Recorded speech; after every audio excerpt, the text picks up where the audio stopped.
नमस्कार साथियों, आप सभी का स्वागत है इन द टॉक पर। आज के इस वीडियो विश्लेषण की शुरुआत करने से पहले एक शायरी मैं कहना चाहता हूँ। विरासत से तय नहीं होंगे सियासत के फैसले, ये तो उड़ान तय करेगी आसमान किसका है। आज की परिस्थिति में बिहार की सियासत में भी कुछ ऐसा ही है। बिहार की सियासत में मोहन यादव आ गए।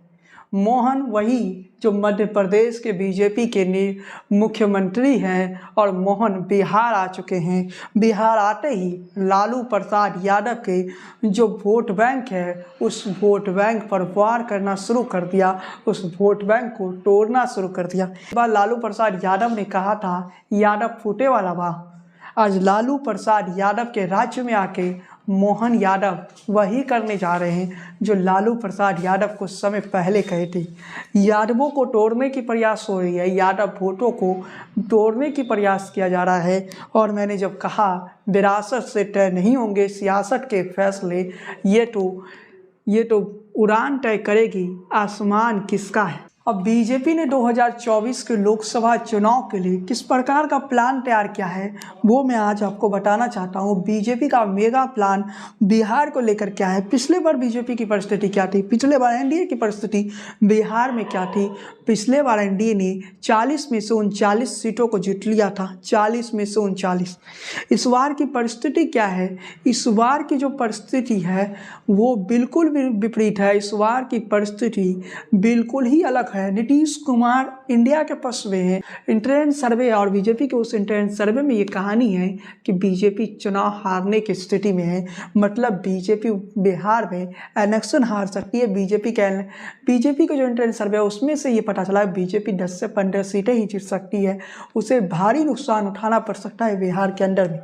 और दूसरी बड़ी खबर यह है कि लालू प्रसाद यादव के पार्टी के 2 बड़े मुस्लिम नेता लालू प्रसाद यादव का साथ छोड़कर पीके के साथ चले गए। मतलब प्रशांत किशोर का भी बिहार की सियासत में एंट्री हो चुका है। मतलब कहानी आप समझ सकते हैं कि बिहार की सियासी तस्वीर क्या होगी, बिहार की सियासी पिक्चर किस प्रकार से डिसाइड किया जा रहा है।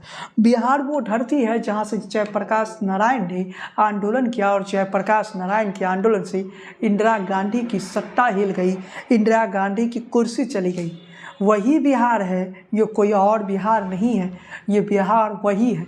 बिहार की सियासत में फिर से कुछ बड़ा होने की संभावनाएं जताई जा रही है।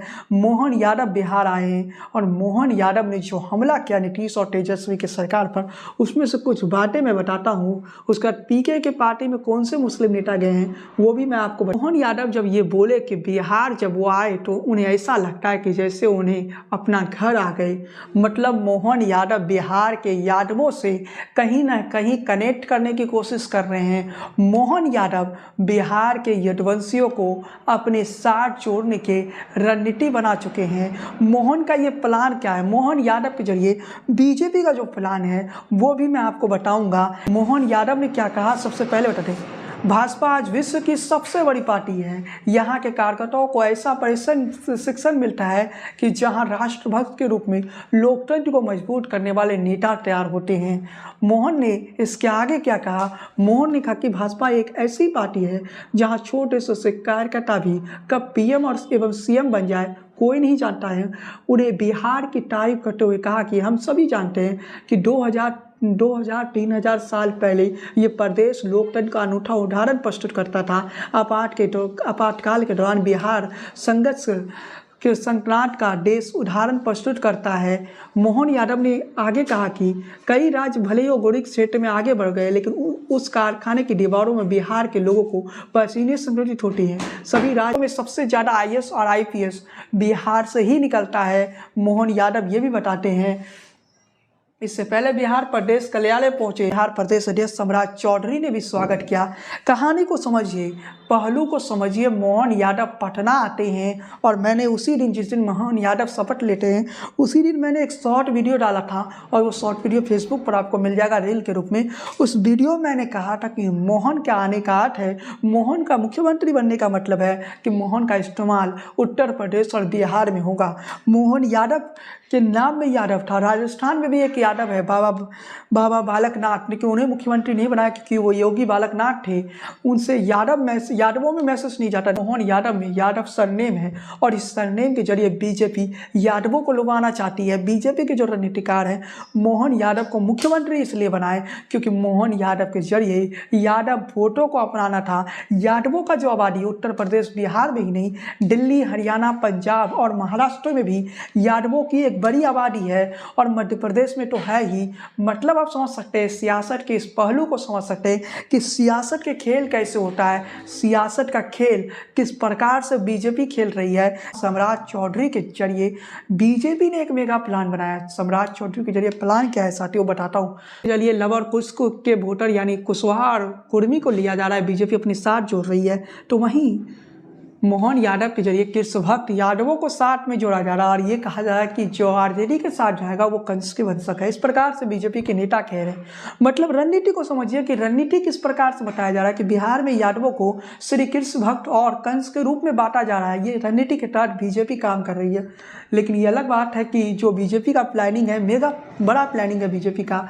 लालू प्रसाद यादव का अगर सबसे मजबूत वोटर है इस समय बिहार में तो यादव है, इसलिए तो लालू प्रसाद यादव कहते हैं यादव फूटे वाला वाक्या कि यादव टूटने वाला नहीं है। तो उसी यादव को तोड़ने का प्लान बीजेपी ने तैयार कर लिया, जेपी नड्डा ने तैयार कर लिया, अमित शाह ने तैयार कर लिया। अमित शाह ने चाणक्य ने यह तय कर लिया है कि यादव वोटरों को दो भागों में बांटा जाएगा। वहीं लालू प्रसाद यादव की पार्टी आरजेडी का बात करें तो आरजेडी अब खुद को बदल चुका है। अब वो वाला आरजेडी नहीं है जो MY के समीकरण के आधार पर चुनाव लड़ता है। आरजेडी अब कहता है कि वो A to Z की पार्टी है। तेजस्वी के आने के बाद आरजेडी एक नए युग में आ चुका है जहां पर आरजेडी का जो वोट बैंक का विस्तार है वो अन्य जातियों में, सवर्ण जातियों में भी हो गया है। और खासकर जब तेजस्वी यादव सरकारी नौकरी की बात करते हैं तो उसमें भी तेजस्वी ने किसी के साथ भेदभाव नहीं किया। ये वो बातें हैं जो तेजस्वी को मजबूत बताता है। वहीं बीजेपी का प्लान यादव वोटों को तोड़ने में है तो तेजस्वी यादव के समर्थक और तेजस्वी यादव के नेता कहते हैं कि आरजेडी अब वो वाला आरजेडी नहीं है जो MY के समीकरण पर चलता था। अब वो आरजेडी है जो A to Z के आधार पर चल रहा है। लालू प्रसाद यादव की जो सियासी विरासत है वो तेजस्वी यादव संभाल रहे हैं और तेजस्वी का नारा भी है A to Z की और तेजस्वी उसी रास्ते आगे बढ़ रहे हैं। मोहन यादव जब बिहार आए ना तो बीजेपी ने एक और बड़ा संदेश दिया। मोहन यादव एकदम आखिरी पंक्ति पर खड़े थे जब उनका CM चेहरा के तौर पर अनाउंसमेंट होने वाला था। मोहन यादव आखिरी पंक्ति में थे। आखिरी पंक्ति से कोई विधायक निकल कर आता है और वो मध्य प्रदेश का मुख्यमंत्री बन जाता है। और वहीं जो आरजेडी है वहाँ पर विरासत होता है किस प्रकार से तेजस्वी यादव लालू प्रसाद यादव के बेटे हैं इसलिए मुख्यमंत्री बन गए। तो मोहन यादव ये भी संदेश देना चाहते हैं कि जो आरजेडी है वो जाति आधारित पार्टी नहीं है बल्कि वो एक परिवार की पार्टी है, एक परिवार की कल्पनी बन चुकी है। जबकि मोहन यादव आखिरी पंक्ति में खड़े एक व्यक्ति का नाम है मोहन यादव जो आखिरी पंक्ति में खड़ा था और उसे मुख्यमंत्री की कुर्सी मिल गया और वो व्यक्ति मुख्यमंत्री बन गया। इस समय जो बिहार के सियासी फिजाएं हैं, इस समय जो बिहार की सियासी तस्वीर है उसमें नीतीश कुमार जाति कार्ड खेल रहे हैं। कर्पूरी ठाकुर का जयंती भी है 22 जनवरी को, तो कर्पूरी ठाकुर की जयंती मनाने की तैयारी है। खबर है कि वहाँ पर एक नया आरक्षण का फॉर्मूला पेश किया जाएगा जिसमें OBC समाज के आरक्षण को बढ़ाने की बात की जा सकती है और भी कई बातें कही जाएगी। इसके अलावा केंद्र सरकार पर दबाव बनाया जाए कि रोहिणी आयोग का रिपोर्ट को लागू किया जाए। मतलब समझ सकते हैं कि नीतीश अपने एक नई सियासी दांव खेल रहे हैं। कर्पूरी ठाकुर के जरिए उस समय मोहन यादव बिहार आते हैं और बिहार आकर कहीं ना कहीं यदुवंशी वोटरों को अपने पक्ष में लेना चाहते हैं। और मोहन यादव जब आते हैं ना तो बीजेपी एक मैसेज अपने बूथ लेवल के कार्यकर्ताओं को देता है कि जब एक आखिरी पंक्ति पर बैठा विधायक मुख्यमंत्री बन सकता है तो क्या पता आपके बूथ में, अगर आप अपने बूथ में मजबूत रहिएगा, क्या पता आज आप बूथ के कार्यकर्ता हैं और कल को आप प्रधानमंत्री बन सकते हैं, कल को आप मुख्यमंत्री बन सकते हैं। और ये बीजेपी में मुमकिन है क्योंकि बीजेपी में आखिरी पंक्ति पर खड़ा व्यक्ति को भी मुख्यमंत्री और प्रधानमंत्री बनाया जा सकता है। मतलब जो मैसेज दिया जा रहा है ना वो मैसेज बड़ा है और इस मैसेज के जरिए एक नई तरह की राजनीति की शुरुआत है। और इस राजनीति में कहीं ना कहीं महत्वपूर्ण भूमिका मोहन यादव के आने के बाद निभाया जाएगा। एक बड़ी खबर सामने आता है कि प्रशांत किशोर के पार्टी में आरजेडी के 2 बड़े मुस्लिम नेता शामिल हो जाता है। उन 2 बड़े मुस्लिम नेता के नाम मैं बता देता, कोई मामूली नेता नहीं है। लालू प्रसाद यादव के आरजेडी के उपाध्यक्ष अब्दुल माजिद और महासचिव रियाज अंसारी प्रशांत किशोर के जन स्वराज में शामिल हो जाते हैं, मतलब प्रशांत किशोर के पार्टी में शामिल हो जाते हैं। तो प्रशांत किशोर पीके भी यहाँ पर गेम प्लान तैयार कर लिए। पीके का जो गेम प्लान है वो क्या है, मुस्लिमों को साथ लेने का। पीके भी मुस्लिम वोटरों पर कहीं ना कहीं मजबूती से नज़र बनाया हुआ है। पीके की भी जो राजनीति है उसमें मुस्लिम वोटरों को अपने साथ जोड़ने के लिए आरजेडी के 2 बड़े नेता को अपने साथ बुला लिए। किशोर जब ये कहते हैं कि वो कई चुनाव लोगों को जिता चुके हैं, तो क्या वो प्रशांत किशोर को आप ये समझते हैं कि वो ऐसे ही चुनावी मैदान में आ जाएंगे, बिना प्लानिंग के मैदान में आ जाएंगे? तो ऐसी बात नहीं है। प्रशांत किशोर अगर राजनीति में आए हैं तो प्रशांत किशोर के प्लानिंग भी है।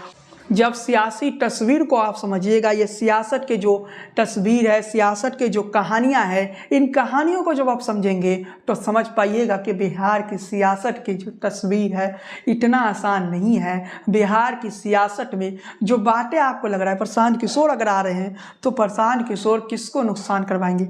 मुस्लिम वोट काटेंगे तो इंडिया अलायंस को नुकसान होगा।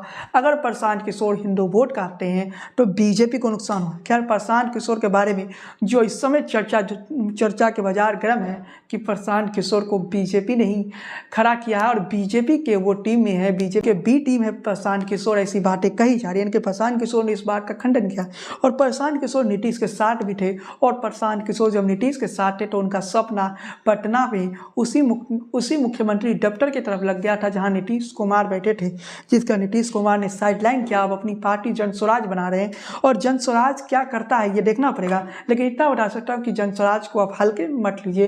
प्रशांत किशोर कुछ ना कुछ कमाल करेंगे और प्रशांत किशोर 10% वोट भी ले लेते हैं तो समझ लीजिए कि बिहार के सियासत में एक नया किंग मेकर तो आ ही गया।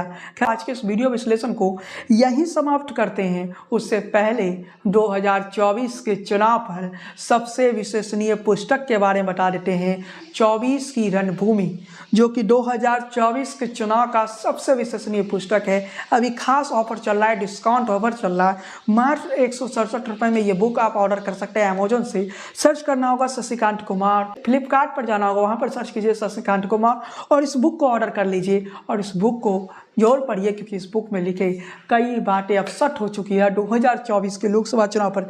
अगर इंटॉक कहता है कि हम सबसे विश्वसनीय राजनीति के चैनल है तो 24 की रणभूमि कहता है कि 2024 के चुनाव पर सबसे विश्वसनीय पुस्तक है। आप इंटॉक के पुराने वीडियो देख सकते हैं और पुराने वीडियो को आप जब देख लीजिएगा तो समझ जाइएगा कि राजनीति के सबसे विश्वसनीय चैनल मैं क्यों कहता हूं, हर चुनाव में सबसे विश्वसनीय रहा हूं।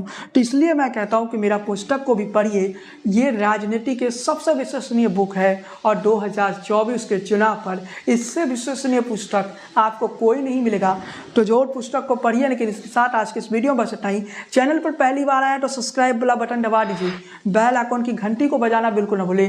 फेसबुक पेज को फॉलो कीजिए, लाइक कीजिए, बने रहिए इंटॉक के साथ राजनीति के सबसे विश्वसनीय चैनल पर। जय हिंद, वंदे मातरम।